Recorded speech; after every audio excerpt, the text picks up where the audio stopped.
नमस्कार दोस्तों, मैं डॉक्टर स्वप्निल सागर जैन निरामय होम्योपैथी के अपने इस YouTube चैनल पर आप सभी का बहुत बहुत स्वागत करता हूं। दोस्तों, हमारा जो हृदय होता है, हमारा जो दिल है, वो हमारे शरीर का सबसे वाइटल और सबसे इंपॉर्टेंट ऑर्गन है, क्योंकि हमारे हृदय से ही हमारे शरीर में पूरा खून का संचरण होता है, रक्त का परिसंचरण होता है, ब्लड का सर्कुलेशन होता है।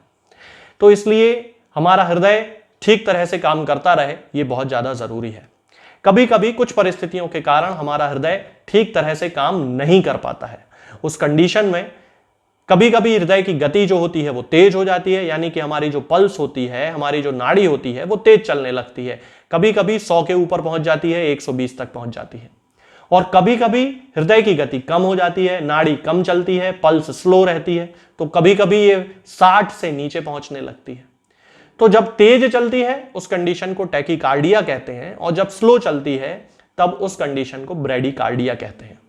आज इस वीडियो में मैं आपसे बात करने वाला हूं कि हम ब्रैडीकार्डिया को किस तरह से ठीक कर सकते हैं। टैकीकार्डिया के बारे में मैं बात पिछले वीडियोस में कर चुका हूं, और अभी कुछ और वीडियोस हैं जिनमें मैं टैकीकार्डिया के बारे में बात करूंगा। आज मैं आपसे बात करने वाला हूं ब्रैडीकार्डिया के बारे में, यानी कि वो कंडीशन जिसमें व्यक्ति की जो नाड़ी होती है वो स्लो हो जाती है, पल्स जो होती है वो स्लो हो जाती है, हार्ट रेट जो होती है वो स्लो हो जाती है, धीमी पड़ जाती है। और उस कंडीशन में जबकि व्यक्ति की नाड़ी 60 से नीचे पहुंचने लगती है, तब उस कंडीशन को ब्रैडीकार्डिया कहा जाता है।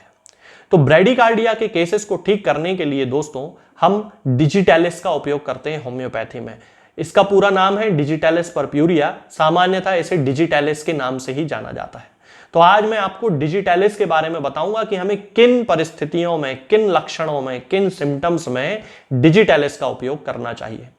सबसे पहला जो लक्षण मैंने अभी आपको बताया कि यदि हार्ट की गति कम हो रही है तो इसका उपयोग किया जाता है। अब एलोपैथी में भी डिजिटैलिस का उपयोग किया जाता है, लेकिन वहां पर इसके जो उपयोग करने का तरीका है वो दूसरा है, और होम्योपैथी में इसको पोटेंटाइज फॉर्म में यूज किया जाता है, यानी कि शक्ति के क्रम में यूज किया जाता है। जैसे 30 potency, 200 potency, 1M potency, 200 potency, LM potency, इस तरह से यूज किया जाता है। और इसके साथ में इसके मदर टिंचर का भी उपयोग किया जाता है। तो मदर टिंचर भी उतना ही प्रभावकारी होता है, उतना ही लाभकारी होता है जितना कि इसकी पोटेंसी होती है।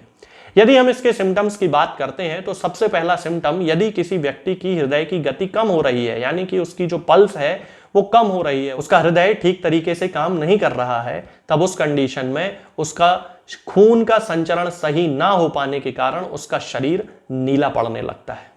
इसका दूसरा सिम्टम होता है कि व्यक्ति को सांस लेने में तकलीफ होने लगती है। सीधी सी बात है कि यदि किसी व्यक्ति के शरीर में खून का संचरण सही तरीके से नहीं होगा तो वो खून जो कि फेफड़ों तक पहुंचना चाहिए वो भी सही तरीके से नहीं पहुंचेगा, और जब फेफड़ों तक सही तरीके से खून नहीं पहुंचता है तो उस कंडीशन में ऑक्सीजन का जो आदान प्रदान हृदय और फेफड़े के बीच में होता है वो सही तरीके से नहीं हो पाता, जिसके कारण व्यक्ति को सांस फूलने की शिकायत होने लगती है। और जब सांस फूलने लगती है यानी कि एयर हंगर डेवलप होती है, मेडिकल की भाषा में इसे एयर हंगर कहा जाता है। जब एयर हंगर डेवलप होती है किसी व्यक्ति को तो उसके अंदर थकान आने लगती है। यदि हम प्रैक्टिकली बात करें तो आपने ऐसे बहुत सारे लोग देखे होंगे जिनको की सामान उठाने के लिए यदि किसी ऊंचाई वाली जगह पे खड़ा होना पड़े, मान लीजिए स्टूल पे खड़े होकर कुछ सामान उठाना है, या फिर उन्हें सीढ़ियां चढ़ के कहीं ऊपर जाना है, या फिर कोई पर्वतारोही है, किसी ऐसी जगह पर उसे काम करना है किसी भी व्यक्ति को जहां की थोड़ा सा एलिवेशन हो, यानी कि सतह से वो जमीन थोड़ी सी ऊंचाई पे हो, तब उस कंडीशन में उसको सांस फूलने की शिकायत होने लगती है, उसका शरीर नीला पड़ने लगता है। यह डिजिटैलिस का कैरेक्टरिस्टिक सिम्टम है। जब उस व्यक्ति की नाड़ी चेक की जाती है, पल्स रेट चेक की जाती है, तो वो 60 से कम मिलती है, यानी कि उस समय वो ब्रैडीकार्डिया से पीड़ित है। अब रोग के प्रथम अवस्था में ही केवल डिजिटैलिस का उपयोग किया जाता है, यानी कि जब व्यक्ति की नाड़ी कम हो तभी उसका उपयोग कर लेना चाहिए। बहुत सारी कंडीशंस ऐसे भी होती हैं जबकि डायस्टोलिक प्रेशर कम हो जाने के बाद भी व्यक्ति की जो पल्स है वो ठीक चलती है। बीमारी की शुरुआती अवस्था में ही केवल कम पल्स यानी कि ब्रैडीकार्डिया देखने को मिलता है, तब केवल उस कंडीशन में ही डिजिटैलिस का उपयोग किया जाना चाहिए। इसके साथ साथ डिजिटालिस का जो पेशेंट होता है वो इतना कमजोर हो जाता है कि उसके हृदय की गति का प्रभाव उसके पूरे शरीर पर पड़ने लगता है, और एकदम यदि उसे कोई शोक की या किसी एक्साइटमेंट वाली ऐसी किसी घटना की न्यूज उसे मिलती है, ऐसा कोई समाचार उसे मिल जाता है, तो एकदम से उसे ऐसा लगता है कि उसके हृदय ने काम करना बंद कर दिया है। इस कंडीशन में यदि वो बिस्तर पर लेटा है और करवट बदलने की भी कोशिश करता है, तो एकदम से उसे ऐसा लगता है जैसे उसके शरीर में दिल की जो गति है वो बड़ी अनियंत्रित हो चुकी है और दिल सही तरीके से काम नहीं कर रहा है, ऐसा उसे महसूस होता है। तब उस कंडीशन में भी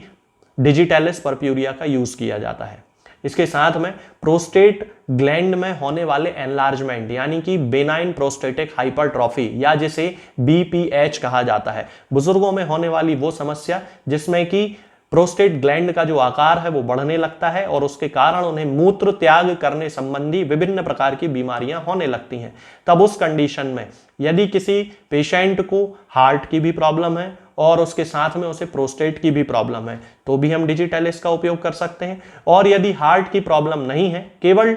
प्रोस्टेट संबंधी कोई समस्या ही है, यानी कि प्रोस्टेट में एनलार्जमेंट हो गया है, प्रोस्टेट ग्लैंड बड़ी हो गई है, तब भी उस कंडीशन में हम डिजिटालिस का उपयोग बड़ी ही आसानी से कर सकते हैं। इसके साथ में दोस्तों डिजिटालिस पीलिया की भी बहुत अच्छी दवा है। पीलिया यानी कि जॉन्डिस। अब जॉन्डिस होने के दो कारण होते हैं, एक तो लीवर से रिलेटेड होता है और एक हार्ट से रिलेटेड भी होता है। तो यदि किसी व्यक्ति की हृदय की गति कम हो रही है, यानी कि उसकी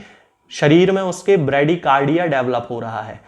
हृदय की गति 60 से कम हो रही है, तब उस कंडीशन में यदि उसे सांस लेने में तकलीफ है, उसका शरीर एकदम से नीला पीला पड़ने लगता है, होंठ नीले पीले पड़ने लगते हैं और इसके साथ में उल्टी करने की इच्छा उसे होने लगती है, नौशिया जिसे कहा जाता है, तो समझ जाइए कि इस व्यक्ति के शरीर में यदि जॉन्डिस डेवलप हो रहा है तो केवल डिजिटालिस परप्यूरिया ही उसकी एकमात्र दवा है जो उसके लीवर को भी ठीक करेगी, उसके पीलिया को भी खत्म करेगी और इसके साथ में उसकी हृदय की गति को भी पूर्णतः नियंत्रण में लेकर आ जाएगी। अब यदि हम डिजिटालिस के सेंटर ऑफ एक्शन की बात करते हैं तो इन सारे सिम्टम्स को जानने के बाद हमें पता चलता है कि डिजिटालिस हृदय संबंधी मामलों में सबसे अच्छी एक दवा मानी जाती है। अब हृदय से संबंधित किसी भी बीमारी में यदि शरीर में कोई भी लक्षण डेवलप हो रहा है, जैसा कि मैंने अभी आपको बताया है, सांस लेने में तकलीफ हो सकती है, सीढ़ी चढ़ने उतरने में उसे ऐसा लग सकता है कि सांस फूलने लगती है, अस्थमा जैसा एक अटैक उसे आने लगता है,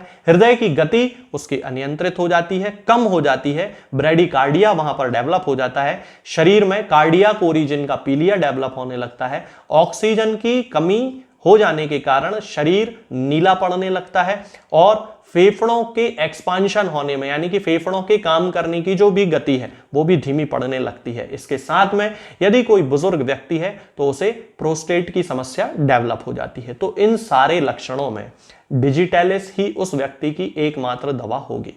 यदि हम इस डिजिटालिस परप्यूरिया की पोटेंसी की बात करते हैं कि हमें किस पोटेंसी में इसका उपयोग करना चाहिए, तो सामान्यतः डिजिटालिस की मदर टिंचर का भी यूज किया जाता है, 6 potency, 30 potency, 200 potency, 1M potency का भी यूज किया जाता है। लक्षणों की तीव्रता और उनकी क्रॉनिसिटी यानी कि लक्षण कितने पुराने हैं इसके आधार पर यह निर्धारित किया जाता है कि व्यक्ति को मदर टिंचर देना है या पोटेंसी देना है। अब यदि किसी व्यक्ति को केवल हृदय संबंधी कोई परेशानी है और केवल ब्रेडिकार्डिया डेवलप हो रहा है और उस ब्रेडिकार्डिया के कारण यानी कि उसके जो हृदय की जो गति है वो कम पड़ रही है, 60 से कम हो रही है,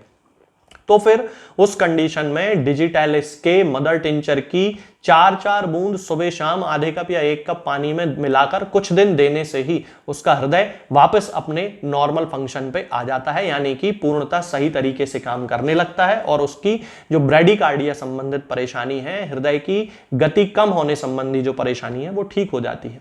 इसके अलावा यदि किसी व्यक्ति को सामान्य परिस्थिति में हृदय की बीमारी के साथ साथ यानी कि ब्रेडिकार्डिया के साथ साथ जॉन्डिस जैसी कोई बीमारी है, शरीर में कमजोरी है, बहुत ज्यादा दुर्बल शरीर हो चुका है, उठने बैठने में भी एकदम से ऐसा लगता है कि व्यक्ति का हृदय जो है वो काम करना बंद कर देगा, उस कंडीशन में हमें 30 पोटेंसी का उपयोग करना चाहिए। और डिजिटैलिस की 30 पोटेंसी को उस समय हम 2 बूंद सुबह, 2 बूंद दोपहर में और 2 बूंद शाम को किसी भी पेशेंट को बड़ी आसानी से दे सकते हैं। इसके अलावा यदि किसी व्यक्ति को प्रोस्टेट संबंधी कोई प्रॉब्लम है तो वहां पर व्यक्ति के लक्षणों के आधार पर मदर टिंचर भी उपयोग किया जाता है और पोटेंसी भी। यदि केवल प्रोस्टेट की समस्या है तो मदर टिंचर ज्यादा फायदेमंद है, 5 बूंद सुबह 5 बूंद शाम को दिया जा सकता है। प्रोस्टेट के वे केसेस जिनमें कि एनलार्जमेंट बहुत ज्यादा है, हृदय संबंधी भी परेशानी है, तब उस केस में 30 पोटेंसी का भी उपयोग किया जाता है। तो यहां पर प्रोस्टेट के केस में दवा देने के पहले डॉक्टर से परामर्श करना बहुत ज्यादा जरूरी होता है,